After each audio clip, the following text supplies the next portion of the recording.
Bonsoir à tout le monde. En fait, on a mis un titre aujourd'hui qui est l'école obligatoire, mais on ne va pas parler que de ça. L'école obligatoire, c'est sûr qu'il est quand même étrange qu'après des confinements, après plusieurs mois que les enfants n'ont pas été à l'école, tout d'un coup, dans son discours, Macron exige littéralement que les enfants soient tous à l'école pour une seule semaine, fin juin.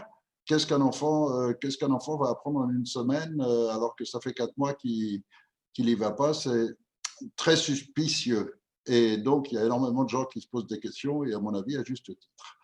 Donc, on rappelle que pour notre part, en qualité de gouvernement, nous ne proposons absolument aucune obligation de mettre les enfants à l'école, et même vu que pour l'instant, c'est toujours la petite mafia qui s'est installée à l'Élysée, qui détient le pouvoir. Donc, on vous recommande au contraire de ne surtout pas les mettre parce que c'est trop suspicieux et on ne sait pas ce qu'ils veulent faire et on sait qu'ils sont capables de tout. Alors, hier, j'ai essayé d'expliquer un peu pourquoi cette position de président de ce gouvernement et pourquoi ce nouveau gouvernement, on en a déjà parlé, mais l'un de nos juristes a rédigé un petit texte tout simple qui détermine bien la position exacte de ce Conseil national de transition. Et donc, il confirme bien que c'est un gouvernement en exil de la France libre. Et nous avons ordonné le déconfinement sans aucune condition, sans masque et sans distance à respecter, et ce, depuis le 1er mai 2020. Les droits du peuple français sont totalement violés depuis 2008. Le gouvernement actuel est illégitime, illégal et même criminel. Choses qui ont été constatées par de nombreux avocats qui ont déposé des plaintes, par de nombreuses associations et groupes qui ont déposé des plaintes pour crimes contre l'humanité, pour haute trahison, et au-delà de tout cela, par la Cour suprême qui, dès sa réunion et dans ses conclusions du procès de Milan, a tout à fait confirmé l'illégalité totale de ces gens qui peuvent être condamnés pour de multiples raisons, dont la plus grave de toutes profondément, même si sur le plan strictement juridique, elle est mal définie, puisque Sarkozy l'a retirée de la Constitution pour se mettre lui-même à l'abri, il n'empêche qu'il y a avant tout une haute trahison de tout l'ensemble du peuple français. Tout le peuple français est trahi par ses dirigeants. Selon notre Constitution et la Déclaration des droits de l'homme, la République n'existe plus depuis 2008. Et donc, la France est sans gouvernement et sans régime de gestion depuis 2008. Donc, il ne lui reste que la Déclaration des droits de l'homme et du citoyen de 1789 comme base constitutionnelle, et il n'y a plus rien d'autre. Et donc, depuis 2015, il y a un nouveau gouvernement qui est entièrement légal, puisqu'il a été proclamé et ensuite déclaré à l'ONU, et il est le seul à représenter légalement le peuple de France en droit international. Mais ce n'est pas un parti politique. On est parti du concept qu'il n'y avait plus besoin que des politiciens décident de notre vie, décident de tout pour nous.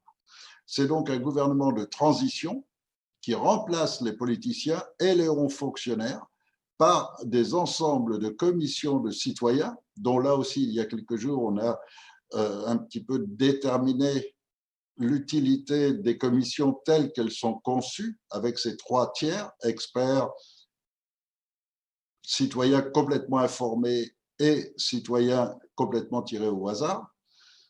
Et donc, ce conseil de transition ne fonctionne pas sur des promesses, sur des aventures, sur des belles paroles et des affiches pour faire joli, etc. On a réalisé un véritable programme très précis pour garantir cette transition sans la moindre possibilité de corruption, sans la moindre possibilité d'avantage ou de privilège pour qui que ce soit, et qui est parti dans l'idée de rétablir en quelques mois seulement la paix, la liberté, la justice et le bien-être pour tout le monde, c'est-à-dire d'abord le redressement économique qui est d'autant plus nécessaire après cette pandémie qui a été parfaitement organisée pour privilégier les grandes entreprises et faire couler une multitude de petites entreprises qui aujourd'hui ne peuvent même plus rouvrir et sont déjà en faillite. Donc, le but premier, bien sûr, de ce programme de transition est d'établir une structure pour permettre que tout l'ensemble des Français puissent être réinformés et puissent, à partir de là, donc, décider de sa nouvelle forme de gouvernance qu'elle choisira et que les Français puissent le faire librement. Alors, il y a un sujet qui, je crois, est aujourd'hui important et pour lequel donc, je vais inviter tous les gens qui sont en train de nous regarder. Toutes les lois depuis Sarkozy sont illégales, elles n'auraient pas le droit de passer. Et parmi ces lois, il y en a une que, par conséquence logique, le Conseil national de transition va supprimer immédiatement, c'est celle qui annule les droits de l'homme, qu'a passé Macron en octobre 2017 ou 2016, 2017, je crois. Et donc, bien sûr, cette loi est totalement nulle et non avenue. En revanche, il y a un concept sur lequel je voudrais savoir si on a l'approbation de tout le monde, et un deuxième concept qui est, en fait, je crois qu'avant de penser à faire de nouvelles lois, on doit avant tout s'occuper de supprimer toutes les lois qui sont anormales. Et il y en a eu à foison durant ces 20-25 dernières années.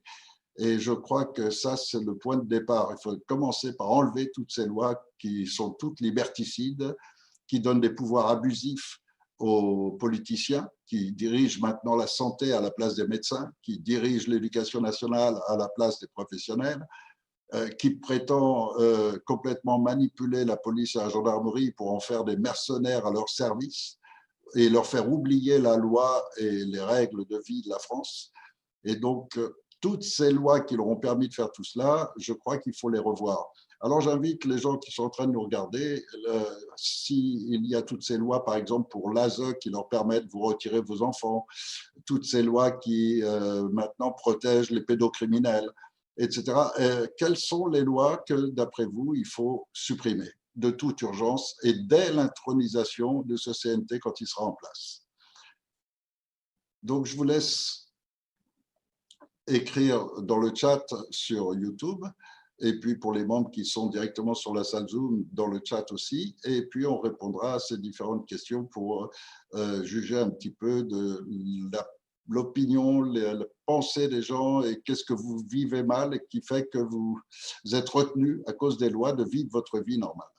Donc voilà, c'est un premier sujet.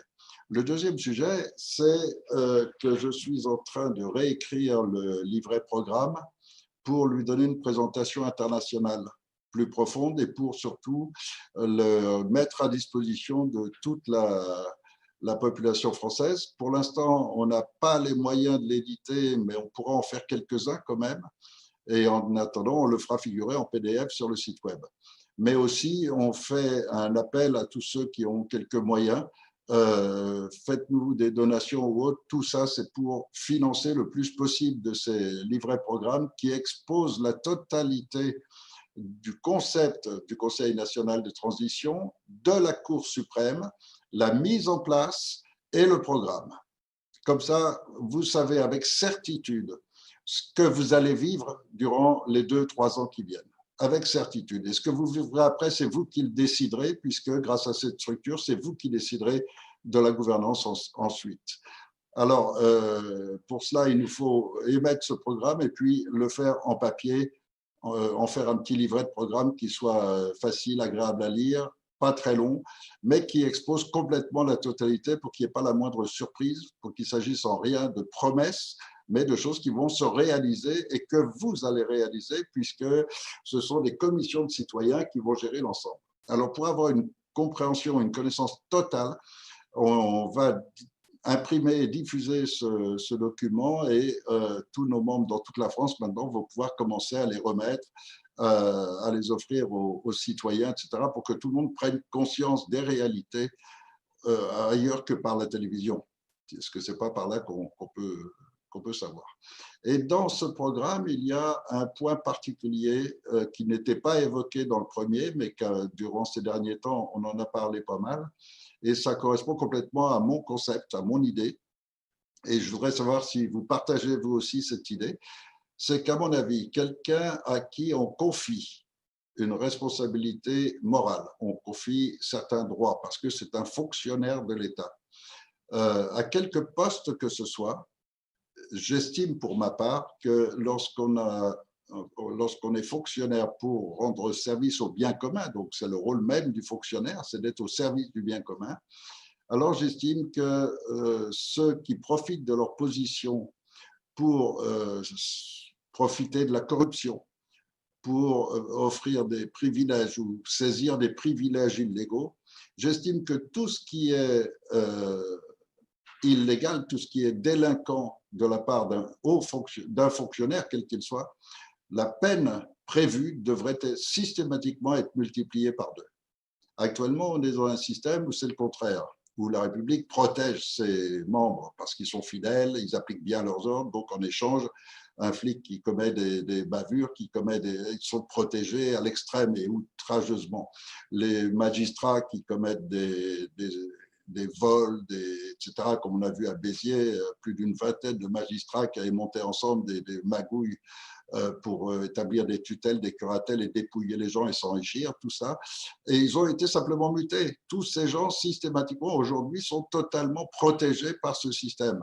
Alors, moi, je crois que c'est le contraire. Je crois que toute personne à qui on fait confiance, à qui on donne des pouvoirs et des éléments, a une responsabilité morale et que par là, s'il faillit à sa mission, ben, il devrait être condamné au double d'une personne normale.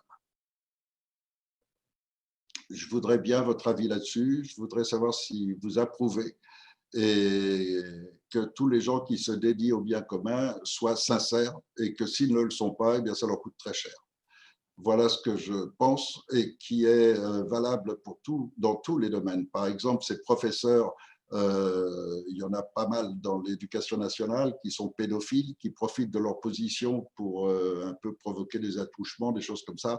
Eh bien, quand c'est révélé, il ne faut pas qu'ils soient la plupart du temps disculpés ou condamnés à des peines minimum. Je crois que c'est le contraire. Il faut que ces gens-là prennent le double de ce que prendrait une personne normale. Lorsqu'on parle de policiers qui torturent des gamins dans les caves, dans les geôles des commissariats ou autres, eh bien ça aussi, ça doit être dénoncé et ça doit leur coûter très cher, de façon à ce que justement, petit à petit, on ait toute une police, toute une gendarmerie qui se tiennent correctement et qui ne soutiennent pas leurs collègues qui pratiquent ce genre d'actes et qui aient crainte des représailles judiciaires s'ils commettent des actes illégaux ou s'ils profitent de leur position, comme c'est malheureusement souvent le cas, pour avoir une autorité abusive sur les gens, pour se prétendre supérieur à la population, etc. Donc, toujours, quand il y a faute pour les fonctionnaires, moi j'estime qu'ils doivent prendre des peines beaucoup plus graves qu'un citoyen ordinaire.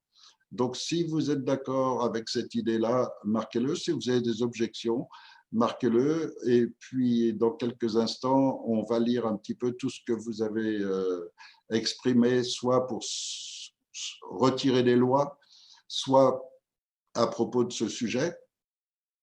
Et ce sera un petit peu le thème de notre discussion de ce soir. Je crois que ici au CNT, tous les gens que vous allez voir sont des gens qui ont, selon leur âge, selon leur vie, selon leur qualité spirituelle, intime, morale, personnelle, ce sont quand même tous des gens qui s'engagent dans une certaine voie et qui s'engagent dans une voie où ils essayent d'être le plus authentiques que possible. C'est-à-dire avoir son vrai visage, pas essayer de tricher, pas essayer de prétendre à des compétences qu'on n'a pas essayer de prétendre à des postes qui ne correspondent pas à nos compétences, pas essayer de prétendre à autre chose que ce qu'on est réellement.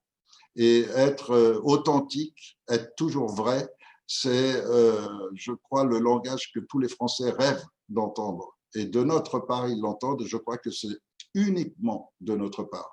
Parce qu'il y a des gens qui ont un très beau potentiel, on le voit sur les réseaux sociaux, sur YouTube. Ils ont un succès énorme, ils font des quantités de vues impressionnantes. Et on s'aperçoit, quand on fouille vraiment, que tous ces gens sont animés par le commerce, par le lucre, par la volonté d'enrichissement, par la volonté d'essayer de se mettre en avant. C'est leur ambition, c'est leur petit ego qui fonctionne. Mais ils ne sont pas vrais. Et dès qu'on pousse un tout petit peu quelques questions, on s'aperçoit que ces gens sont déroutés, ils n'ont pas ils sont loin d'avoir les qualités de l'ambition à laquelle ils prétendent. Et donc, je crois que pour l'instant, ça nous a toujours freinés, ça déplaît, notre attitude déplaît, ce qui est naturel, parce que les gens sont habitués au faux sourire, à l'hypocrisie, à tout ça, et quand quelqu'un est vrai, ça les choque, et ils n'aiment pas ça. Mais je crois que petit à petit, maintenant, les gens, ils viennent. Les gens commencent à se dire, ben voilà, un être humain, quelle que soit sa position, c'est un être humain, avec des fois des possibilités de se tromper, de faire des erreurs. Et il faut l'accepter parce que c'est notre nature. On n'est pas, il n'y a personne qui peut prétendre être parfait et tout faire parfaitement.